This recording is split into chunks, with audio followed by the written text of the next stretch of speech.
One of the big talking points of the Portuguese Grand Prix was the coming together of Gresini's Marquez and Ducati's Pecco Bagnaia that resulted in a DNF for Pecco and a 16th place finish for Marc after both were on for a decent haul of points in the top 6. Both riders have now given their views on the crash. I'm your host, Dillon Shelley, and first up on Moto World, aggressive Pecco called out by Marc. Angry Pecco responds. Marc started off by reasoning that Pecco made a mistake. For me, it was a mistake from Pecco, but not just the incident. Because in the end, he tried to come back underneath, and was too optimistic, but contact can happen. He further pointed out why it was a poor judgment call. But it was a mistake because we were fighting for 5th position, 2 more points, 2 less. And he was suffering a lot with the tyres, especially with the rear tyre. He signed off by reiterating how unnecessary it was. So in the end, when 3 laps remain, you know that you will lose the position, so it's not necessary to come back in that aggressive mode.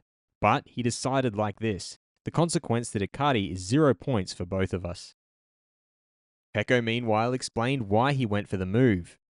When he overtook me, he went wide. When a guy is riding in front of you that you were battling goes wide, what do you want to do? Overtake him again to take more points. He signed off by revealing that he is angry, but not at Marc. It's something that makes me angry, but it's normal. It's a racing incident. It makes me angry because I finished with 0 points. We know that with 38 races still, the championship is very long. Fast feed. Race winner Jorge Martin explained that about the Pecco-Marc incident, I saw it on the screen. At that point I thought, okay, Jorge, you have to finish 100%. I just had to win.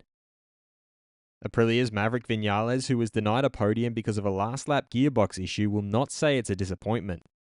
But I will say this can maybe be a call of attention to improve a little bit more the reliability. Teammate Aleix Espargaro reasoned that it was a racing incident at the end. It's a corner where things happen every year, but I think Pecco should have given Marc more space. I think he was very aggressive after overtaking Marc. KTM's Brad Binder is of the opinion that Pedro Acosta is really special. When you watch him, you can see how good he is. The way he can control the bike, carries a lot of corner speed. He is a real class act.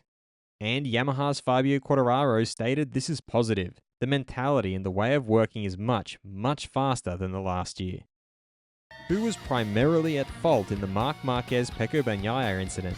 Head over to my community page to vote in the poll and let me know what you think in the comments. And if you like this video, feel free to subscribe and check out my others for all the latest in the world of MotoGP.